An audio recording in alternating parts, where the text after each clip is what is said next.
Hello friends, chemistry with Teju sir YouTube channel पर आप विलियन lesson देख रहे हैं, जिसमें आज एपिसोड नंबर 5 की बारी है। पिछले एपिसोड का क्रमांक शायद गलत हो गया था, तो आप सही कर लेना। आज एपिसोड नंबर 5 है और जिसमें आप सांद्रता टॉपिक पढ़ रहे हैं। सांद्रता में आपने प्रतिशतता सीख ली, आपने मोलरता सीख ली। आज बारी है मोललता की। मोललता जिसको अपने मोलैलिटी कहते हैं इंग्लिश में, और स्मॉल एम से रिप्रेजेंट करते हैं। टॉपिक सिर्फ 10 मिनट का है। उसके बाद आप 12th के कुछ क्वेश्चंस और कुछ क्वेश्चंस जो है आप कंपटीशन के नीट जेई के सीखेंगे। तो आप आधे घंटे के अंदर तीनों तरीके की चीजें देख लेंगे अगर आप आधा घंटा जुड़े रहेंगे क्लास में। तो शुरू कर रहा हूं बच्चों, मोलैलिटी या मोललता। बहुत आसान सी बात है, इधर गौर करो। मैंने ये फिर डायग्राम बना लिया, ये कंटेनर ले लिया, कोई पात्र लिया है, हर बार ले रहा हूं मैं, लेकिन इस बार मैंने इसके अंदर जो भरा है ना, वो विलयन नहीं भरा। मैंने क्या भरा इसके अंदर है, इसके अंदर क्या बोल रहा हूं मैं, विलायक। क्या बोल रहा हूं मैं, विलायक। और विलायक का कितनी मात्रा ले रहा हूं, 1 किलोग्राम। किलोग्राम में लिए तो इसका मतलब ये इसका क्या है बच्चों, भार। ठीक है, विलायक लिया है, कितना लिया है, 1 किलोग्राम लिया है। तो इसके अंदर अगर मैं विलय के मोल घुलूं, ठीक है, विलायक में विलय घुलता है, ठीक है, तो आप क्या कहोगे, घुले हुए विलय के मोल, विलय के मोल। ठीक है, तो 1 किलोग्राम विलायक में जितने विलय के मोल घुले होंगे ना, वही मोललता कहलाएगी। मुझे नहीं लगता इसमें कोई बहुत बड़ी बात है, बिल्कुल आसान सी बात है कि 1 किलोग्राम विलायक में विलय के जितने मोल घुले हुए होंगे ना, वो उसकी मोललता कहलाएगी। लेकिन आप इसके अंदर ताप निश्चित नहीं करेंगे। ठीक है, जैसे मोलरता की परिभाषा, पिछला जो टॉपिक था मोलरता की परिभाषा बोलते थे, तो 1 लीटर विलयन में घुले हुए विलय के मोलों की संख्या निश्चित ताप पर मोलरता कहलाती थी। लेकिन इस बार आपने निश्चित ताप नहीं करना है। ठीक है बच्चों, आपने सीधा ही बोलना है क्या, कि 1 किलोग्राम विलायक में घुले हुए विलय के मोलों की संख्या मोललता कहलाती है। और आपने मोललता कहलाती है, तो आप ऐसे लिख सकते हो, 1 किलोग्राम विलायक। ध्यान रखना, इसमें अपना ने विलायक शब्द काम में लिया है, ठीक है, विलयन नहीं है। 1 किलोग्राम विलायक में घुले हुए विलय के मोलों की संख्या, मोलों की संख्या मोललता कहलाती है, मोललता कहलाती है। तो इस तरीके से मोललता की परिभाषा आपको आगे समझ में। मोलरता में यहां पे विलायक की जगह जब अपने मोलरता बात करते थे, मोलरता, ठीक है, मोलैरिटी, तो इसके अंदर विलयन लेते थे यहां पर, और यहां पर 1 लीटर लेते थे, ठीक है, और ताप निश्चित करते थे। लेकिन जब आप मोललता पढ़ रहे हैं तो विलायक लेना है, 1 किलोग्राम लेना है, उसमें जितने विलय के मोल घुले होंगे वह उसकी मोललता कहलाएगी। आपको पता लग गया कि यहां पर आपने ताप निश्चित क्यों नहीं किया, क्योंकि यहां पर आयतन पद काम में नहीं आ रहा है। अगर यहां पे लीटर में होता तो मतलब आयतन होता, आयतन आ जाता तो हमारे को जो है वो ताप निश्चित करना पड़ता, क्योंकि ताप से आयतन बदलता है। भार जो है वो ताप से नहीं बदलता, जिसका जितना भार है वो ताप देते रहो, भले भार में परिवर्तन नहीं आता। इसलिए यहां पर हम ताप, भार जो है वो ताप से प्रभावित नहीं होता, इसलिए हमें यहां पर ताप निश्चित करने की जरूरत नहीं है। तो आपसे ये 12वीं में बहुत बार क्वेश्चन पूछा गया है। पहले 2-3 प्रश्नों में ये प्रश्न होता था कि मोललता को परिभाषित करो, तो 1 किलोग्राम विलायक में घुले हुए विलय के मोलों की संख्या मोललता कहलाती है। फिर एक क्वेश्चन कि मोललता पर ताप के प्रभाव को समझाइए, तो आप कहोगे मोललता को ताप प्रभावित नहीं करता, क्योंकि मोललता में आयतन पद प्रयुक्त नहीं होता, इसलिए ये ताप, और अपने ये भी कह सकते हैं कि मोललता में भार पद प्रयुक्त होता है और भार ताप से प्रभावित नहीं होता, इसलिए मोललता पर भी ताप का कोई प्रभाव नहीं पड़ेगा। ठीक है बच्चों, तो ये आपके 2 क्वेश्चन हो गए। और अब मैं बात करता हूं इसके सूत्र की, कि मोललता का सूत्र क्या होगा। गौर करो बच्चों कि मोललता के सूत्र के अंदर अगर आपको सूत्र बनाना है, तो मैं यूं कहूं कि भाई 5 मोल विलय के 1 किलोग्राम विलायक में घुले हुए थे, तो मोललता थी 5 m। इसकी इकाई स्मॉल एम होती है, मोलरता की इकाई कैपिटल एम होती है। ये छोटी छोटी बारीकियां ध्यान रखना बच्चों, कई बार क्वेश्चन गलत हो जाता है इससे। अगर मैं कहूं कि 10 मोल विलय के 2 किलोग्राम विलायक में घुले हुए हैं, तब मोललता कितनी है? आपको पता है मोललता तो 1 किलोग्राम विलायक में घुले हुए विलय के मोलों की संख्या होती है। यहां पे ये वाले मोल 2 किलोग्राम में घुले हुए हैं, 10 मोल 2 किलोग्राम में घुले हुए, तो 1 किलोग्राम में कितने आए? 5। अरे 10 मोल 2 किलोग्राम में घुले हुए, तो आधे आधे करो, कितने आए? एक एक में कितने आए? 5। तो इसका मतलब है 10/2 किया तो 5 मोल प्रति किलोग्राम में आए हैं, इसलिए इसकी मोललता कितनी होगी बच्चों? 5। तो मोललता निकालने के लिए आप क्या करते हो? ऊपर लिखते हो विलय के मोल और नीचे लिखते हो विलायक का भार। तो आपके पास सूत्र आ जाता है। कैसे सूत्र लिखते हो? कि मोललता स्मॉल m बराबर होता है विलय के मोल, घुले हुए विलय के मोल बटा में विलायक का भार। विलायक का भार किस में लेना बच्चों? भार किलोग्राम में। ठीक है, भार किस में लेना है? किलोग्राम में। तो ये मोललता का आपके पास सूत्र आ गया। और आप लोग ये जानते थे कि मोल बराबर क्या होता है? मोल बराबर होता है ग्रामों में मात्रा, ग्रामों में मात्रा बटा में मोलर द्रव्यमान या अणुभार, है ना? मोलर द्रव्यमान, या आपने इसको ग्राम अणुभार, ग्राम अणुभार कहते थे। ग्राम अणुभार, किसका भी सीधा अणुभार भी लिखा हो सकता है। ठीक है, तो मोल बराबर जो ग्राम मात्रा बटा में मोलर द्रव्यमान होता है, तो ये मोल की जगह अपने ये वाला मान रख लेंगे। तो अब अपने पास मोललता का सूत्र क्या हो जाएगा? मोललता का सूत्र हो जाएगा, विलय के मोल की जगह लिखेंगे हम विलय की ग्रामों में मात्रा, विलय की ग्रामों में मात्रा बटा विलय का मोलर द्रव्यमान, तो विलय का मोलर द्रव्यमान और मोलर द्रव्यमान और इनटू में। देखो इसकी जगह हमने इतना लिख लिया, अब ये तो पढ़ा ही है, तो ये वाला भाग लिख दो। क्या? विलायक का भार। विलायक का भार किस में होना चाहिए बच्चों? किलोग्राम में। तो ये आपके पास सूत्र बन गया। अगर मैं इसको कहूं विलय की ग्रामों में मात्रा को मैं WB से प्रदर्शित करूं, विलय के मोलर द्रव्यमान को मैं MB से प्रदर्शित करूं, और विलायक के भार को मैं कैपिटल W आगे A लगा लो, ये विलायक है A जिसका भार है, विलायक का भार कैपिटल WA, ये हो गया। और अगर मैं इसका सूत्र इन शॉर्ट में लिखना चाहूं तो ये हो जाएगा M बराबर विलय की ग्रामों में मात्रा WB, विलय का मोलर द्रव्यमान MB, विलायक का भार। ठीक है, तो WA अगर ये ग्रामों में दे रखा है, किलोग्राम में दे रखा है तो इतना ही सूत्र होगा, लेकिन अगर ग्रामों में दे रखा है तो उसको अपने को किलोग्राम में बदलना पड़ेगा। और किलोग्राम में बदलने के लिए आप क्या करेंगे? 1000 से भाग देंगे और वो 1000 कहां चला जाएगा? ऊपर। तो ये आ जाएगा अपने पास इसका सूत्र। तो आपको मोललता का ये सूत्र पता होना चाहिए। ठीक है बच्चों, तो अभी तक आपने क्या सीख लिया? मोललता की परिभाषा, मोललता ज्ञात करने का सूत्र, मोल का मान रख करके नया सूत्र निकाल लिया। अब फाइनली आपको ये याद रखना है।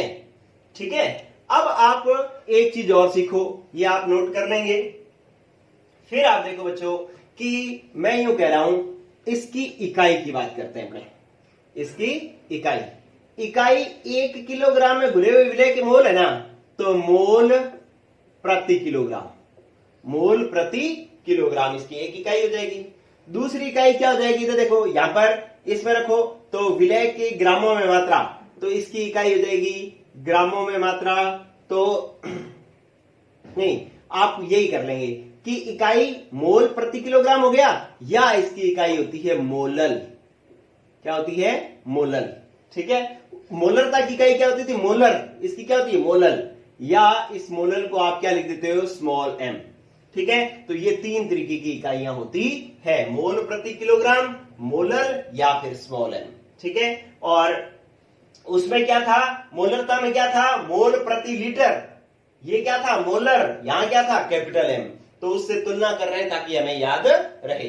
चलो ये बात हो गई कंप्लीट। अगर मैं 12वीं की बात करूं तो 12वीं की बात हो गई खत्म। लेकिन एक छोटा सा एक आधा न्यूमेरिकल और देख लेंगे जो इसको करने के लिए आपको काम में आएगा। जैसे एक सिंपल सा बिल्कुल आसान सा न्यूमेरिकल मैं आपको करवाता हूं। मैंने एक क्वेश्चन लिखा कि 10 ग्राम NaOH को 250 ग्राम 250 ग्राम जल में घोलकर बनाए गए विलयन की मोललता क्या होगी? इस तरीके से आपसे क्वेश्चन पूछा जा सकता है। तो आपको कुछ नहीं करना, मैंने आपको एक बात बताई हुई है कि आपने क्या करना होता है, जो पूछा गया है उसका फटाक से सूत्र लिख लेना है आपको, ठीक है। तो इसका सूत्र आपके पास क्या होता है? इसका सूत्र होता है मोललता स्मॉल m बराबर होती है हमारे पास WB अपॉन में MB इंटू कैपिटल WA, और अगर ये ग्राम में दे रखा है तो बटा में 1000 आएगा, ये 1000 चला जाएगा ऊपर, ये सूत्र होता है। अब आप देखो विलय की ग्रामों में मात्रा आपको पता है, आप पहले न्यूमेरिकल को समझ लो कि 10 ग्राम NaOH को 250 ग्राम जल में घोला गया है, मतलब ये 250 ग्राम विलायक पड़ा था और उसके अंदर NaOH को घोला गया है, ये जल था। जल कितना था? 250 ग्राम। NaOH को कितना घोला गया? 10 ग्राम। यही तो न्यूमेरिकल कह रहा है, 10 ग्राम NaOH को 250 ग्राम जल में घोला गया। तो बच्चों जल क्या है? इसके अंदर विलायक है, तो इसका मतलब विलायक का भार आ गया हमारे पास 250, और NaOH को घोला गया, जिसे घोला जाता है उसको क्या कहते हैं? विलय। तो विलय का भार कितना आ गया? 10 ग्राम, ठीक है। तो आपके पास इसका मतलब अगर आपने मोललता निकालनी थी तो मोललता का फॉर्मूला आ गया, मान आ गया m बराबर विलय की ग्राम मात्रा 10 इंटू में 1000, अभी 1000 नहीं लगाते एक बार अपने। अच्छा, अब देखो ये विलय का मोलर द्रव्यमान है, विलय का मोलर द्रव्यमान, NaOH का मोलर द्रव्यमान कितना होता है? NaOH का सोडियम का 23, ऑक्सीजन का 16 होता है, हाइड्रोजन का 1 होता है, तो टोटल करोगे कितना आ जाएगा? 40। तो यहां पर आ गया 40। अब विलायक का भार 250 ग्राम कह रखा है, ग्राम कह रखा है तो 1000 से भाग दोगे, वो 1000 ऊपर चला जाएगा। पहले 1000 नहीं लिखोगे, क्योंकि अगर ये किलोग्राम में लिखा होता तो ऊपर 1000 ना आता, तो इसलिए अब इसको काट दो, 10 से ये कट गया, आया 4, 250 चौका 1000, 4 एकम 4, तो ये कट गया, कितना आ गया? 1। तो इसका मोललता का मान कितना आ गया? 1m। ठीक है बच्चों, तो इस तरीके से उत्तर आ जाएगा। अगर ये ऑप्शन दिए होते, आपको पहला ऑप्शन दिया होता 1 और आगे m, बी ऑप्शन दिया होता 0.1 m, सी ऑप्शन दिया होता 0.001 m, और डी ऑप्शन दिया होता आपको 1 m। तो बच्चों आप कई बार ज्यादा भावुक हो जाते हैं और आप अगर पहला ही आंसर निकालते हैं कि ये 1 m आ गया, आपने देखा 1, लो पहला ये 1 है, फटाक से आप ये टिक कर दोगे और आप कहोगे, भागते आओगे कि सर हमने तो पेपर बहुत अच्छा किया है। लेकिन ऐसा नहीं है, आपने देखा कि इसके आगे इकाई कैपिटल M दे रखी है, तो कैपिटल M तो क्या हुआ? मोलरता, जबकि पूछी क्या गई है? मोलरता। इसका मतलब ये ऑप्शन गलत है।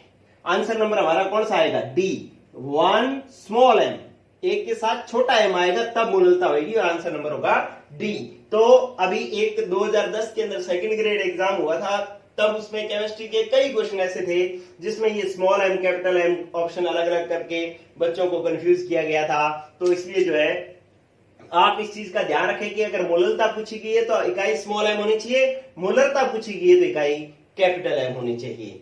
तो ये एक आपका क्वेश्चन हुआ बच्चों।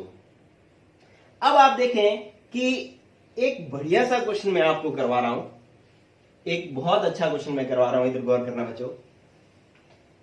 थ्योरी वाला क्वेश्चन है, मैं इसको साफ कर देता हूं। थ्योरी वाला क्वेश्चन है, गौर करना। हालांकि ये कंपटीशन में भी पूछा जा सकता है, कोई अच्छा क्वेश्चन है तो पूछा जा सकता है। कह रहा है कि जल में ग्लूकोज, क्वेश्चन है जल में ग्लूकोज कितना ग्लूकोज का अणुभार दे रखा है? 180 ग्राम प्रति मोल, जिसको मोलर द्रव्यमान कहते हैं। ये इसका ग्राम प्रति मोल, ये इसका ग्लूकोज का मोलर द्रव्यमान है। के एक विलियन पर क्या कर रखा है? लेबल लगा है। क्या लगा हुआ है? लेबल लगा है। क्या लेबल लगा है? 10% वेट बाय वेट परसेंट का लेबल लगा है। अब क्या है कि इस विलयन की मोललता व मोलरता क्या होगी, और इसने इसका घनत्व दे रखा है डेंसिटी 1.2 ग्राम पर ml। ठीक है, तो ये जो है एक न्यूमेरिकल है, कह रहा है कि जल में ग्लूकोज हमारे पास घुला हुआ है, इसका मतलब विलय क्या हो गया, ग्लूकोज, और जल क्या हो गया, विलायक, के एक विलयन पर लेबल लगा हुआ है। मान लो एक विलयन बना हुआ है, एक बोतल के अंदर विलयन पड़ा है और उस बोतल के ऊपर लेबल लगा हुआ है काहे का, कि इसके अंदर ग्लूकोज जो है 10 वेट बाय वेट परसेंट है। ठीक है, तो इस विलयन की मोललता और मोलरता क्या होगी। ठीक है, तो ये आपको क्वेश्चन करना है। इसके लिए अपने क्या करते हैं, पहले मैं इस साइड कर लेता हूं काम। इधर देखो, मेरे को दो चीजें मोललता और मोलरता याद करनी है, तो मैं यहां पर मोललता और मोलरता के दोनों के सूत्र लिख लेता हूं। क्या करता हूं, दोनों के सूत्र लिख लेता हूं यूं कि इधर मैंने पहले मैं मोललता का सूत्र लिख लिया मान लो, या मोलरता का सूत्र लिख लेता हूं मैं। मोलरता का सूत्र होता है कैपिटल M बराबर WB बटा में MB इंटू में V, अगर ml में है तो ऊपर आ जाएगा 1000। ये लो, ये तो मोलरता का सूत्र है, ये याद करना है मेरे को। एक मेरे पास मोललता का सूत्र है, ये याद करना है। मोललता क्या होती है, WB बटा में MB इंटू में क्या, कैपिटल WA, और अगर ये ग्रामों में दे रखा है तो ऊपर आ जाता है 1000। ठीक है, तो ये आपके लिए क्वेश्चन है। देखो बच्चों कितना जबरदस्त क्वेश्चन है। आप ये यहां पर क्वेश्चन नहीं सीखोगे, ये क्वेश्चन नहीं सीखोगे, यहां पर आप कंसेप्ट सीखोगे कि क्वेश्चन को सॉल्व कैसे किए जाते हैं, क्वेश्चंस को। ठीक है, क्या सोचना होता है अपने को। तो मैंने आपको सोचने का तरीका बहुत आसान बता रखा है, क्या कि जो पूछा गया है उनके फॉर्मूले लिख लो, लिख लिए जी। अब मैं मोलरता को निकालने की बात करता हूं। मोलरता को निकालने के लिए मेरे को एक तो विलय की ग्रामों में मात्रा चाहिए, तो यहाँ पे पूरे न्यूमेरिकल को मैंने पढ़ा, ये लेबल इस पर जरूर लगा हुआ है, लेकिन कहीं भी विलय की ग्रामों में मात्रा नहीं दे रखी। फिर मुझे विलय का मोलर द्रव्यमान चाहिए, तो विलय का मोलर द्रव्यमान तो दे रखा है 180। फिर मुझे विलयन का आयतन चाहिए, तो पूरा न्यूमेरिकल पढ़ लो, देखो कहीं विलयन का आयतन दे रखा है क्या, कहीं भी नहीं दे रखा। इसका मतलब इस मोलरता को ज्ञात करने के लिए सिर्फ अपने को विलय का मोलर द्रव्यमान दे रखा और ये कुछ भी नहीं दे रखा। तो फिर देखो कि इनको हम निकाल सकते हैं क्या, निकाल सकते हैं भाई। केस फर्स्ट को हल करते हैं। कौन सा केस है, मोलरता वाला, जिसके अंदर अब ये लेवल का उपयोग करेंगे अपने। लेवल क्या लिखा लगा हुआ है कि 10% वेट बाय वेट। इसका मतलब क्या हुआ है, इसका मतलब ये है कि 10 ग्राम, इसको लाइन में बोलना है। याद करो बच्चों, जब मैंने प्रतिशतता में आपको टॉपिक करवाया था, तब मैंने कहा था कि इसको लाइनों में बोलना आना चाहिए। तो इसका ये लिखा होने का मतलब क्या है कि 10 ग्राम विलय जो है, 10 ग्राम विलय मतलब जो विलय क्या है हमारे पास, ग्लूकोज। 10 ग्राम ग्लूकोज जो है वो 100 ग्राम विलयन में घुला हुआ है, विलयन में घुला हुआ है। ये जो लेवल लगा हुआ है, इसका मतलब ये है 10 ग्राम ग्लूकोज 100 ग्राम विलयन में घुला हुआ है। तो इसका मतलब ग्लूकोज हमारे पास क्या था, विलय। तो ये लो बच्चों, हमारे पास विलय की ग्रामों में मात्रा आ गई 10, तो ये भी 10 आ गया। ये मान 180 दे ही रखा है। अब अपने को चाहिए आयतन। आयतन हमारे पास है नहीं, हमारे पास क्या है, विलयन का भार पता है कि विलयन का भार 100 ग्राम है, और विलयन का घनत्व पता है, तो हम इसका आयतन निकाल सकते हैं क्या। घनत्व बराबर क्या होता है बच्चों, द्रव्यमान बटा में आयतन। तो घनत्व कितना दे रखा है, 1.2, द्रव्यमान 100 ग्राम। अब आयतन अपने को ज्ञात करना है। ठीक है, तो इस तरीके से आयतन ज्ञात करना है अपने को। तो अब क्या करेंगे, अपने आयतन को तिरछा कर लेंगे। ये लो तिरछा हो गया, 100 बटा में 1.2, तो ये इसका आयतन आ जाएगा बच्चों ml में। ठीक है, क्योंकि ग्राम प्रति मिलीलीटर दे रखा है ना ये, तो ये इसका आयतन आ जाएगा। तो अब अपने मान रख लेते हैं। मान रखो कि अपने पास WB कितना हो गया, ये लो ग्लूकोज कितना है 10 ग्राम, ये लो इनटू अभी छोड़ेंगे 1000, फिर मोलर द्रव्यमान कितना है 180 इनटू, अब आपके पास विलयन का आयतन कितना हुआ, विलयन का आयतन घनत्व बराबर द्रव्यमान बटा में आयतन था।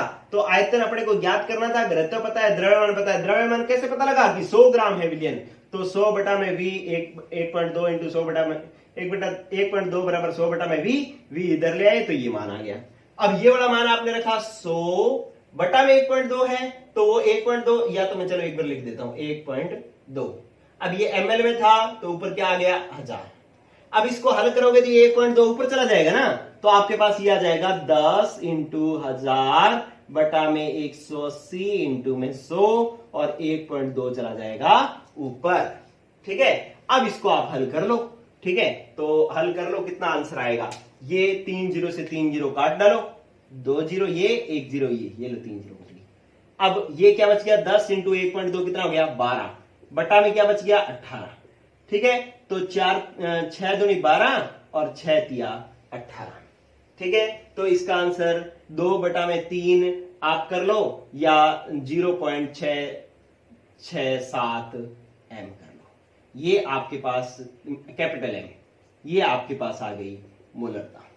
तो इस तरीके से आपने पहला क्वेश्चन, पहला जो पार्ट है वो आपने हल किया। बच्चों आप देखो कि आपने क्वेश्चन नहीं किया, आपने ये समझा कि क्वेश्चन में जो आपको ज्ञात करना है उसमें क्या क्या चीजें हमें दे रखी है, क्या नहीं दे रखी है, जो नहीं दे रखी वो हम कैसे निकाल सकते हैं। तो ये इस तरीके से हमने इसका उपयोग किया। अब आओ बच्चों इधर वाले क्वेश्चन में। इधर वाला क्वेश्चन अब आपको मोलरता याद करनी है। तो इसके अंदर आप देखो क्या क्या पता है आपको विलय की ग्रामों में मात्रा पता है 10 ग्राम है। ये लो आपने अभी तो निकाला था 10 ग्राम है। ये विलय का मोलर द्रव्यमान ये 80 है, 180 है। और विलायक का भार, अब विलायक का भार तो हमें पता नहीं, विलयन का भार तो 100 है लेकिन विलायक का भार हमें पता नहीं है। तो हम क्या करेंगे, कैसे ज्ञात कर लेंगे विलायक का भार। देखो बच्चों ये मैं साफ कर रहा हूं, अगर आपको जरूरत हो तो नोट कर लेना। ये देखो अब विलायक का भार कैसे आएगा, विलय का भार है 10, विलयन का भार है 100, तो 100 में से 10 घटा दोगे तो ये 90 किसका आ जाएगा, विलायक का भार। मतलब इसने कहा 10 ग्राम ग्लूकोज 100 ग्राम विलयन में घुला हुआ है, तो 100 ग्राम विलयन में से 10 ग्लूकोज है, बाकी 90 क्या है विलायक। तो इसका मतलब ये 90 जो है इसका आंसर होगा। तो ये हो जाएगा विलायक हो गया 90 ग्राम, ग्राम में है तो ऊपर क्या आ जाएगा 1000। तो इसको आप हल कर लोगे तो आपके पास मोलरता भी आ जाएगी। ठीक है, काट पीट लोगे ना इसको, तो ये 2 जीरो काट लेना, 1 जीरो से 1 जीरो कट गई, फिर 1 जीरो से 1 जीरो कट गई, ये आ गया 100 बटा में 18। ठीक है, तो फिर आप इसको हल कर सकते हैं। तो इस तरीके से आपके पास मोलरता ज्ञात कर ली, आपने मोलरता ज्ञात कर ली। आपको कोई भी चीज ना दी गई हो तो उसे आपको कैसे ज्ञात करना होता है ऐसे आंकड़ों से, वो चीज आपने सीखी बच्चों। चलो इसके बाद आप नेक्स्ट आओ, ये हो गया क्वेश्चन। ओके, अब देखो एक दो क्वेश्चन में और बहुत शानदार वाले क्वेश्चंस करवाता हूं, बहुत जबरदस्त। इधर गौर करना। जैसे मेरे पास एक क्वेश्चन है,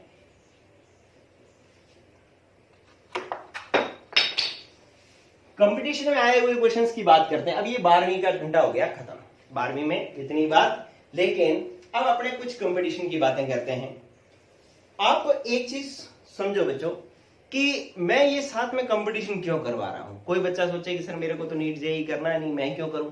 तो नीट जेईई नहीं करना बच्चों, आप फिर बीएससी करोगे तब भी ये चाहिए होंगी। ठीक है, और सबसे जरूरी बात यह है कि मेरे से पढ़ा हुआ बच्चा बेरोजगार नहीं रहना चाहिए। और अगर आप चीजों को इस तरीके से सीख लेते हो कि आपको 12th का मैटर भी आता है, आपको मतलब कंपटीशन का भी आता है ना, तो आप कभी भी बेरोजगार नहीं बैठेंगे। जब भी कहीं अपने नॉलेज को लेकर के कहीं ये मार्कर उठा करके जाओगे तो आपको 30-40 हजार रुपए आम सामान्य छोटी मोटी जगह मिल जाएंगे। और अगर आप अपने नॉलेज को और अपग्रेड कर लेते हो तो लाखों रुपए कमा सकते हो। ठीक है, तो इसलिए जो है मैं चाहता हूं कि बच्चे को सब चीजें सीखनी है। 12वीं पास होने के बाद में जिंदगी नहीं खत्म हो जाती, उसके बाद भी हमें रोजगार की तलाश करनी पड़ती है। अगर ऐसी चीजें हमें आती होंगी तो ये मार्कर उठा के जाओगे तो आपको जरूर आपको रोजगार मिल जाएगा और आप अपना बहुत बढ़िया जो है जीवन यापन कर पाएंगे। आप अपने परिवार का अच्छा पालन पोषण कर पाएंगे बच्चों। चलो, तो इसलिए ये चीजें भी सीखना जरूरी है आपके लिए।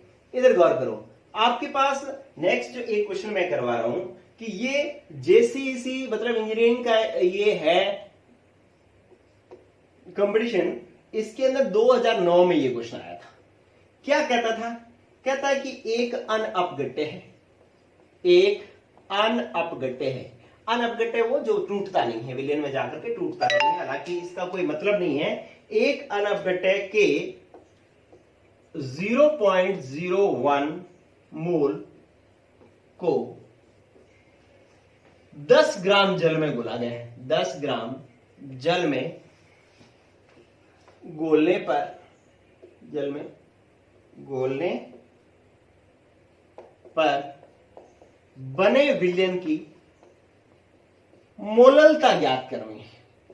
मोललता ज्ञात करनी है, ठीक है। अब इसके लिए आपको ऑप्शन दे रखे हैं कि आपको दे रखा है 0.1 m, बी ऑप्शन दे रखा है 0.5 m, सी ऑप्शन आपको दे रखा है 1.0 m और डी ऑप्शन आपको दे रखा है 0.18 m, ठीक है। तो ये आपके पास क्वेश्चन है, 1 मिनट के अंदर आप कर सकते हो। कैसे? आपको ये फॉर्मूला है आपके पास कि अपने पास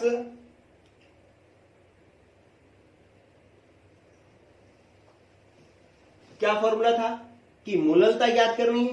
मोललता ज्ञात करने के लिए आप वैसे तो विलय की ग्राम में मात्रा बटा विलय का अणु भार इंटू विलय का भार लिखते हो, लेकिन अब आपको जरूरत ही नहीं, आप सीधा ही लिखो ना कि विलय के मोल, पहला फॉर्मूला ही काम में ले लो, विलय के मोल बटा में विलय का भार, विलय के मोल बटा में विलय का भार, ठीक है। ये वाला फॉर्मूला काम में ले लो। विलय के मोल आपको सीधे देखें, अब वो वाला फॉर्मूला क्यों नहीं लगा ग्रामों में मात्रा वाला, क्योंकि ग्रामों में मात्रा दे ही नहीं रखी, सीधे मोल दे रखे, तो आप सीधा मोल वाला फॉर्मूला लगा लो। ये लो 0.01। विलायक का भार कितना हो गया? 10 ग्राम। 10, इसको 10 ग्राम जल में घोला गया है, तो विलायक कितना हो गया? 10 ग्राम में है तो बटा में 1000 आएगा, वो 1000 चला जाएगा ऊपर, ये लो 1000 आ गया ऊपर। अब इसको हल कर लो, ये 0.2 हटाओगे तो यहाँ पे 2 जीरो आ जाएंगी। अब ये क्या हो गया? यहाँ पर ये 1 हो गया, ये 1000, ये 3 जीरो से 3 जीरो कट जाएगी और आंसर आ जाएगा 1 स्मॉल m, क्योंकि मोललता है। आंसर नंबर आ जाएगा हमारे पास 1.0 m।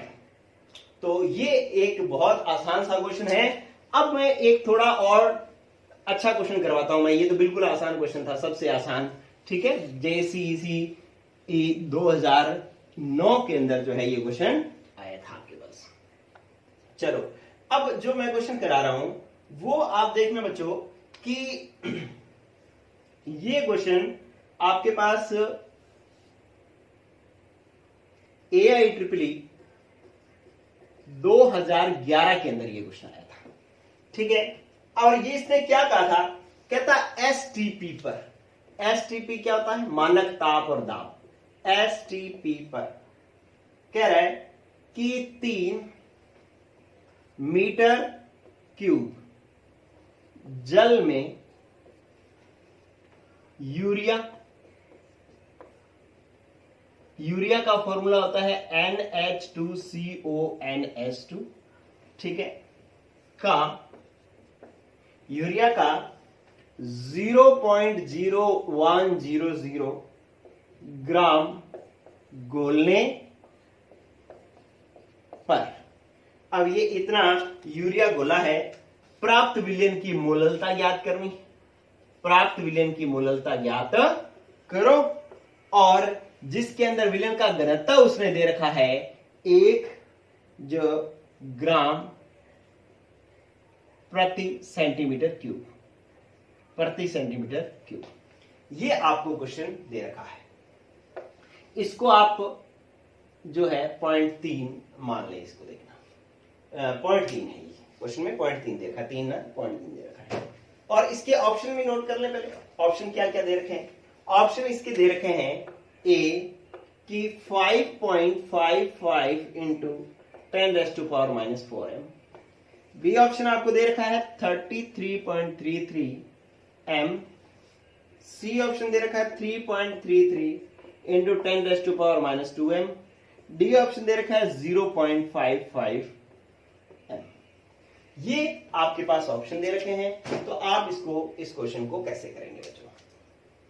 देखो, इसको करने के लिए आप क्या करेंगे कि सबसे पहले आपको मोललता चाहिए, तो आप पहले मोललता का सूत्र लिख लो। ये क्वेश्चन आप जो बच्चे कर सकते हैं वो पहले कर लेना। सो देख लो इस क्वेश्चन को अच्छे से, जो सॉल्व कर सकते हैं वो वीडियो पॉज करके एक बार करके देख लो कि अगर आपको आ जाता है तो ये क्वेश्चन बहुत ही अच्छी बात है। देखो, ये मैं क्या लिख रहा हूं कि यहाँ पे पहले मोललता याद करनी है, तो मैंने मोललता का फॉर्मूला लिख लिया, WB अपॉन में MB इंटू कैपिटल WA ग्रामों में, और ऊपर आ जाएगा 1000। ये बच्चों ऐसे करने का, कंपटीशन के क्वेश्चन वगैरह करने से क्या फायदा है? ये फायदा है कि आप देखो मोललता के फॉर्मूले को आपने कितनी बार लिख लिया, तो इतनी बार प्रैक्टिस कर लोगे एक या आधे घंटे के अंदर, तो मैं नहीं समझता कि आप पेपर में भूल पाओगे। कोशिश करने पर भी नहीं भूलोगे, आपको कोई डंडे मार के कहना कि यार भूल, तब भी नहीं भूलोगे। ठीक है, क्यों? क्योंकि बार बार लिख रहे हो आप। चलो अब आपसे जो पूछा गया वो देखो कि आपके पास क्या है, कि विलय की ग्रामों मात्रा है क्या? वो कह रहा है कि इतने जल में, जल का मीटर क्यूब, क्यूब का मतलब होता है आयतन है ये। ठीक है, मीटर क्यूब का मतलब क्या है? आयतन है। एक चीज ये बेसिक नोट करना बच्चों, अगर तो सेंटीमीटर क्यूब दे रखा होता है उसका मतलब होता है मिलीलीटर, और अगर मीटर क्यूब दे रखा होता है तो उसका मतलब होता है लीटर। ठीक है, तो ये चीज आप गौर करना। चलो अब इसका मतलब उसने विलायक का आयतन दे रखा है, जल का क्या दे रखा है? आयतन। अच्छा, फिर आप देखो कि जल का आयतन उसने दे दिया, फिर वो कितना यूरिया घोलने के लिए कह रहा है? 0.0100 ग्राम। तो इसका मतलब विलय की ग्रामों में मात्रा है। विलय कौन है? यूरिया, और विलय की ग्रामों में मात्रा आपको दे दी, तो WB का मान दे दिया 0.01। इतना ही रख लो बस, ज्यादा रखने की जरूरत नहीं है। और घोलने पर अब घनत्व दे रखा है, उसके अपने को अभी घनत्व है ही नहीं, मतलब आपको विलय की ग्रामों मात्रा, विलय का अणुभार चाहिए, तो अब पहले विलय का अणुभार निकाल दो आप, या मोलर द्रव्यमान निकाल लो। मोलर द्रव्यमान कैसा आएगा? आपके पास सूत्र क्या है यूरिया का? NH2CO, NH2, नाइट्रोजन का परमाणु भार 14, हाइड्रोजन 1 है, 2 हो गए तो कितने? 2, कार्बन का 12, ऑक्सीजन का 16, नाइट्रोजन का 14, हाइड्रोजन 1 का 1 होता है, 2 का 2। ठीक है, इस पूरे को आप जब जोड़ोगे तो कितना आ जाएगा आपके पास? कि 14 और 16, आपके पास 16 एक ही बार आ रहा है। ठीक है, तो ये आ गया 14 और 16 कितने होंगे? 30, 30 और यहां पर आपके पास हो गया 14, 12 कितने होंगे? 26, 26 और 4 30, तो इसका मतलब टोटल कितना हो गया यूरिया का? 60। तो आप यहां पर क्या रख लेंगे? विलय का मोलर द्रव्यमान कितने रख लेंगे? 60। अब आपको क्या चाहिए? विलायक का भार चाहिए। अब क्या चाहिए बच्चों? विलायक का भार। तो विलायक का भार अगर आपको चाहिए तो आपको क्या कर रखा है कि जल का आयतन उसने आपको दे दिया। आयतन जो है वो V कितना है? 0.3 मीटर क्यूब है। ठीक है, और घनत्व कितना है? घनत्व वो है आपके पास 1 ग्राम प्रति सेंटीमीटर क्यूब। अगर मैं इसका मात्रक बड़ा करना चाहूं, इसको किलोग्राम और मीटर क्यूब में करना चाहूं, तो अगर ये 1 है तो अगर मीटर क्यूब बड़ा करोगे मात्रक, तब भी ये इतना ही रहेगा, 1 किलोग्राम मीटर क्यूब आ जाएगा। ठीक है, अगर 1 सेंटीमीटर क्यूब है ना घनत्व, तो अगर इसको बड़े मात्रक में लिखना चाहो तो 1 किलोग्राम मीटर क्यूब आ जाएगा। ठीक है, तो अब आपके पास घनत्व आ गया, आयतन आ गया। अब आप क्या निकाल सकते हो? द्रव्यमान निकाल सकते हो। कैसे? घनत्व बराबर क्या होता है? आपके पास होता है द्रव्यमान बटा में आयतन। आपको क्या चाहिए? द्रव्यमान, तो आप क्या करोगे? द्रव्यमान बराबर घनत्व इंटू आयतन। घनत्व कितना है? घनत्व कितना है आपके पास? ये है ना द्रव्यमान, घनत्व बराबर द्रव्यमान बटा में आयतन, तो द्रव्यमान बराबर कितना हो गया? ये D इंटू V, घनत्व इंटू आयतन। घनत्व कितना है? 1, आयतन कितना है? 0.3, तो द्रव्यमान कितना आ गया? 0.3। तो ये अपने पास द्रव्यमान आ गया 0.3। लेकिन गौर करना बच्चों कि ये 0.3 द्रव्यमान जो आया है ये किलोग्राम में है एक तो। ठीक है, क्योंकि ये मीटर क्यूब का मतलब क्या था? लीटर, और ये किलोग्राम में था, तो इन दोनों को गुणा करोगे तो आंसर जो है वो किलोग्राम में आएगा। तो इसका मतलब है ये विलयन का भार 0.3 किलोग्राम आ गया, विलयन का भार। ठीक है, और 0.3 किलोग्राम अगर विलयन का भार आएगा तो अपने पास यहां पर रखना किसका भार है? विलायक का भार रखना है। तो विलायक का भार यदि रखना है तो, लेकिन यहां पर हमारे पास विलयन का भार आया है। अगर हम विलायक का भार निकालना चाहें तो विलयन के भार में से विलय का भार घटाएंगे पहले। ठीक है, क्योंकि यहां जो हमने हल किया है, ये जो भार निकला है ये भार किसका है? विलयन का। लेकिन हमने सूत्र में किसका चाहिए? विलायक का। तो हम क्या करेंगे कि विलयन के भार में से विलय का भार घटाएंगे, और विलय का भार आपको दे रखा है कितना? 0.01, तो इसमें से 0.01 घटाओगे तो ये आपके पास आ जाएगा 0.29। ये क्या हो गया 0.29, लगभग किसके बराबर हो गया 0.3 के बराबर ही तो है। ठीक है, तो इसलिए मैं इसको यहां पर 0.3 ही रख लेता हूं। अगर ये मान कुछ और होता, मान लो 0.2 होता या 0.1 होता, तो ये यहां पर 0.2 आंसर आता, फिर मैं यहां पर 0.2 रखता। लेकिन अभी क्या है कि ये भी, और देखो अभी भी छोटा मात्रक आएगा इसके अंदर, क्योंकि ये ग्राम में है और ये किलोग्राम में है, तो इसको ग्राम को किलोग्राम में बदलोगे तो ये जीरो और इधर चली जाएगी, तो इसका मतलब ये और छोटा हो जाएगा, तो ये लगभग जो है 3.3 के बराबर ही रहेगा। और ये क्या है, किसमें दे रखा है, ये हमने किसमें ज्ञात किया है, किलोग्राम में, इसलिए ऊपर 1000 नहीं आएगा। अब ऊपर 1000 नहीं आएगा तो इसको हल करो। अब इसको हल करोगे बच्चों तो ये आपके पास आ जाएगा कि 0.01 इंटू ये हटाओगे तो ऊपर क्या आ जाएगा 10। ठीक है, और 10 इंटू जो अपने पास 0.1 है वो 0.1 आ जाएगा, और ये क्या हो जाएगा 6 3 18, तो ये हो जाएगा 18। ठीक है, तो इस तरीके से आप इसको कर सकते हो, हल करोगे तो ये आंसर ये आएगा। ठीक है, 0, क्योंकि 0.00 फिर करेंगे 0, फिर 5 ऐसे करके आएगा आंसर। तो आप इसको क्या कर लोगे 5.55 इंटू 10⁻⁻4 कर लोगे, और इस तरीके से आंसर आपका आ जाएगा। तो ये आपने एक और क्वेश्चन किया। आपने इसमें इंटरेस्टिंग बात क्या देखी, इसमें इंटरेस्टिंग बात ये देखी बच्चों कि यहाँ पर जो भार निकलता है वो विलयन का निकलता है, और विलय का भार निकालने के लिए हम क्या करते हैं, विलय का भार निकालने के लिए हम क्या करते हैं कि विलयन के भार में से विलय का भार घटाते हैं तो विलय का भार आ जाता है, और वो हम फिर रखते हैं। तो ये चीज आपके पास एक एक्स्ट्रा और सीखने को मिली। ठीक है, चलो बच्चों, तो इस तरीके से ये कुछ क्वेश्चंस आपने किए, और हालांकि एक क्वेश्चन और है वो मैं अगर आपको भेज दूंगा एक बार, एक क्वेश्चन और है, वो क्वेश्चन मैं आपको भेज दूंगा, या मैं करवा देता हूं, कोई बात नहीं। इधर देखें, ये लो क्वेश्चन करवा देता हूं। ये क्वेश्चन AIEEE 2006 के अंदर आया हुआ है। इस क्वेश्चन में आपको बहुत अच्छी चीज सीखने को मिलेगी। हालांकि मैंने पहले सोचा कि आपको टेलीग्राम ग्रुप पे भेज दूंगा ये क्वेश्चन, लेकिन नहीं, फिर मेरे को लगा कि नहीं, ये मैं करवा ही देता हूं। अच्छा क्वेश्चन है ये। क्वेश्चन ये है कि आपको कहा गया 2.05 m मोलरता का एक विलयन है, और किसका विलयन है, एसिटिक अम्ल का है, एसिटिक अम्ल का विलयन है, और इसका घनत्व दे रखा है कितना, घनत्व दे रखा है, घनत्व बराबर 1.02 ग्राम प्रति मिलीलीटर है। तो विलयन की मोललता ज्ञात करनी है आपको। विलयन की क्या ज्ञात करनी है आपने, मोललता, मोललता आपने ज्ञात करनी है। ठीक है, और इसके अंदर आपको बस ठीक है इतना ही दे रखा है, और मोललता आपको ज्ञात करनी है।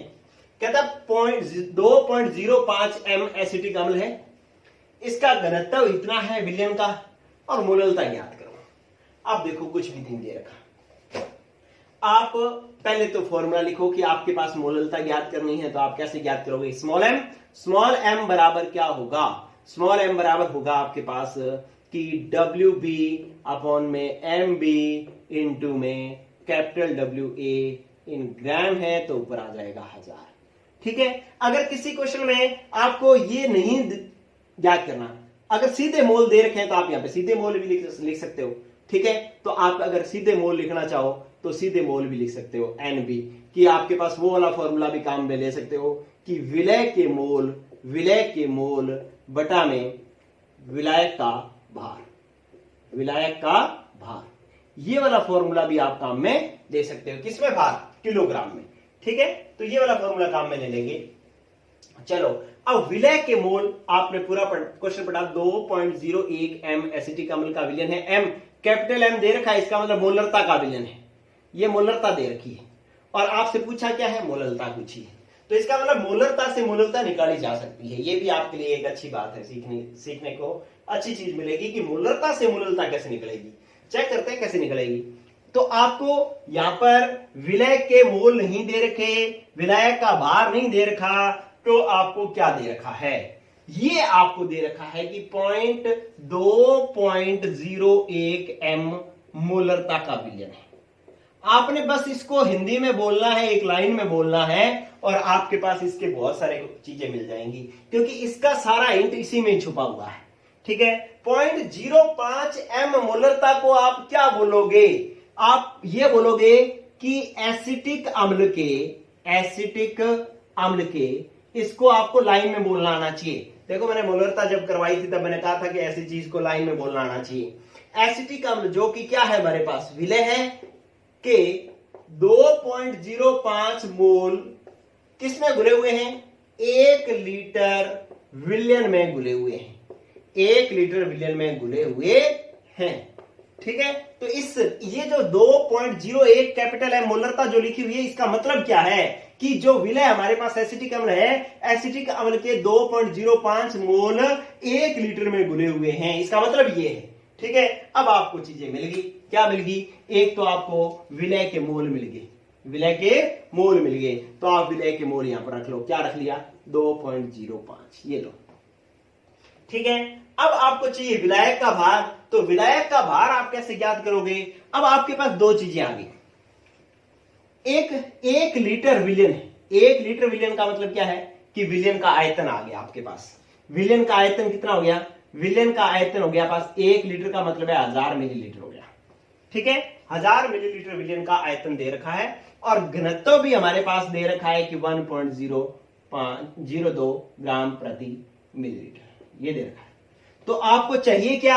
आपको चाहिए भार, तो आप भार निकाल दो। कैसे निकालोगे कि घनत्व बराबर होता है द्रव्यमान बटा में आयतन, तो अब आपको द्रव्यमान निकालना है, तो द्रव्यमान बराबर क्या हो गया? घनत्व इंटू आयतन।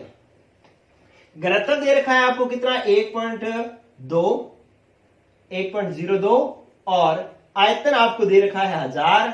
आप इसको दोनों को गुणा करोगे तो 1020 ग्राम ये आ जाएगा। किसका भार? विलयन का भार आ जाएगा, क्योंकि ये आयतन जो था वो विलयन का था, ये जो घनत्व था वो भी विलयन का था, तो इन दोनों से जो भार आएगा वो किसका आएगा? विलयन का भार आएगा। लेकिन आपको सूत्र में क्या चाहिए? विलायक का भार।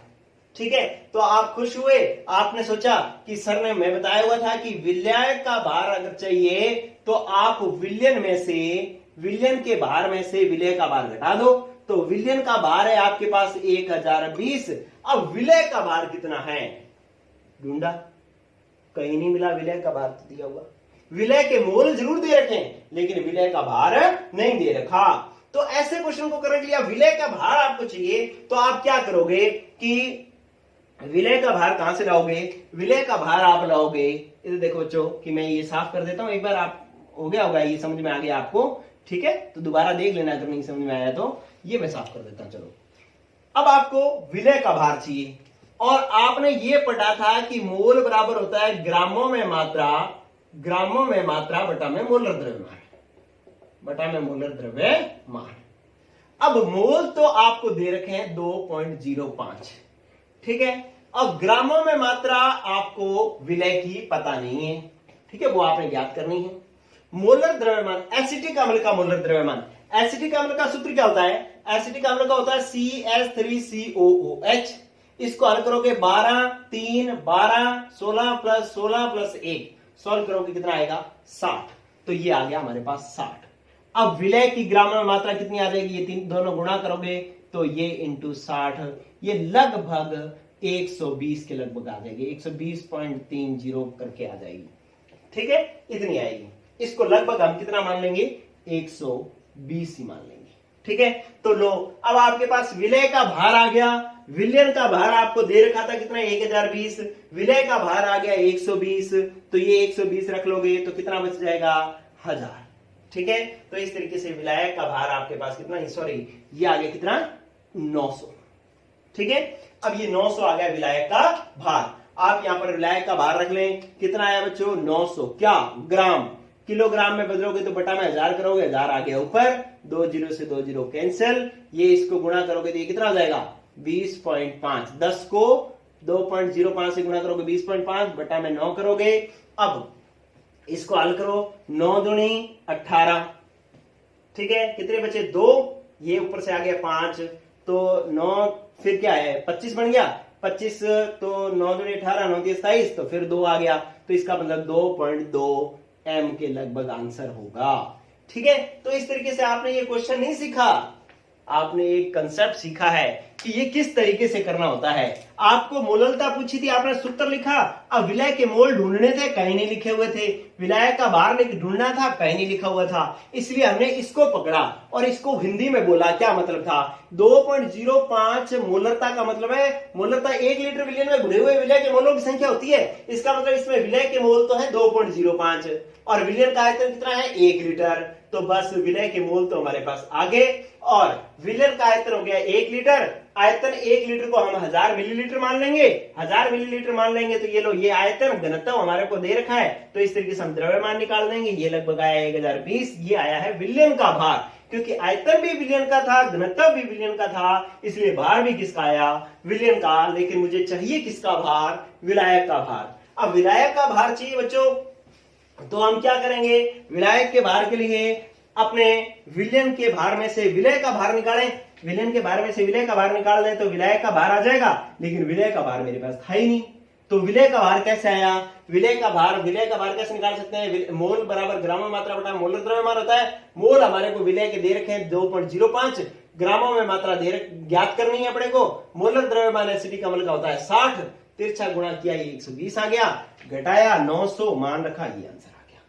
ठीक है, तो इस तरीके से आप बच्चों की मतलब आप कंसेप्ट लगा सकते हो। किसी को ऐसा लगता होगा कि कंपटीशन में इतना लंबा चौड़ा क्वेश्चन आप कैसे हल करोगे, तो ये तो मैंने आपको करके दिखाया है। आप अगर खुद करने जब 2 4 10 क्वेश्चन की प्रैक्टिस करोगे ना, तो इधर कुछ ही नहीं करोगे, ये देखते ही ये मान रख दोगे यहाँ पे फटाक से।